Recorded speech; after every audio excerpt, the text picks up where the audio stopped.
Want to speak real Italian from your first lesson? Sign up for your free lifetime account at ItalianPod101.com.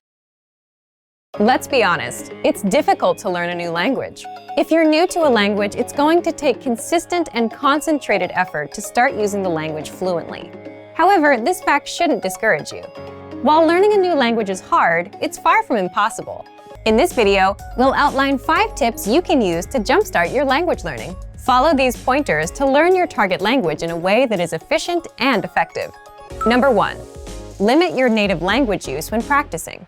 The idea here is that when you practice with native speakers, you do your best to refrain from using your native language. This is generally harder the less you know, but if you can manage to stick to this rule, you'll reap some huge rewards. If you commit to a no native language practice session, it's not going to be easy. Most likely, there will be some frustrating, if not painstakingly difficult moments where you either have trouble understanding the person you're talking to or you can't say what you want to say. It's precisely in these moments that your language learning muscles are built up to capacity. The process really isn't all that different from working out in the gym. Just replace the physical burn of lifting weights for the mental burn of thinking in a new language. In the end, if there's no pain, there's no gain. Obviously, this no native language rule doesn't have to be written in stone. There are times when it's more beneficial to break out of the target language box and have something explained to you in your native language. However, this should definitely be the exception rather than the standard. Number 2. Have set times to practice speaking throughout the week. Now that we've discussed a good way to practice speaking, let's delve a bit into when to speak. One of the best commitments you can keep while learning a new language is to set aside specific times to practice speaking the language on a weekly basis. Ideally, these speaking sessions are on set days at specific times and form part of your weekly routine. If you don't make it a point to set aside specific practice times, you run the risk of your language practice falling through the cracks of your busy schedule. I recommend writing down your practice times and hanging it somewhere you can always see it. You could also input the times into your phone and set an alarm. The point is to remind yourself of your commitment every day so that it doesn't fall by the wayside. Number 3, get picky about vocabulary.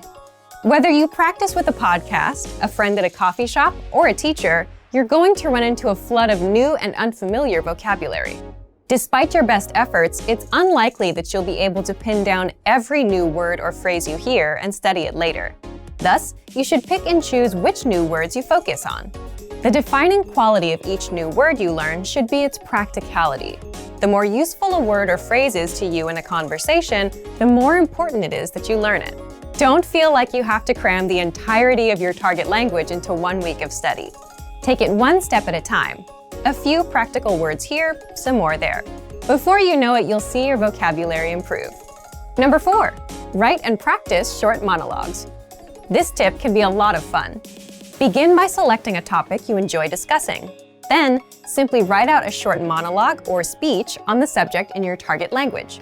The first thing you'll notice while doing this will likely be the holes in your grammar and vocabulary. But when you try to write out your thoughts in a foreign language, you might inevitably hit roadblocks. You might not be able to think of a word or know how to formulate a specific idea or opinion yet. This can be great because these holes are the exact areas where you should focus your studies. You can bring up these problem areas in your next lesson or browse through your favorite language course or textbook in order to find the answer. The constant process of finding these language holes and filling them is what keeps you moving along the path to fluency. Once you finish your short text, it's a great idea to practice reciting it or even memorizing it. The memorization will help you internalize the new grammar and vocabulary you've learned. Reciting it will get your tongue and mouth used to the sounds. Number 5, keep an up-to-date list on what you want to learn. Throughout your studies, you should always have a sort of language shopping list.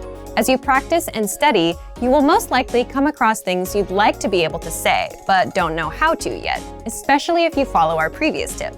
Write this wish list down. It's one thing to learn the vocabulary you pick up via a course or podcast, both of which are great. It's a bit different when your vocabulary gets personal.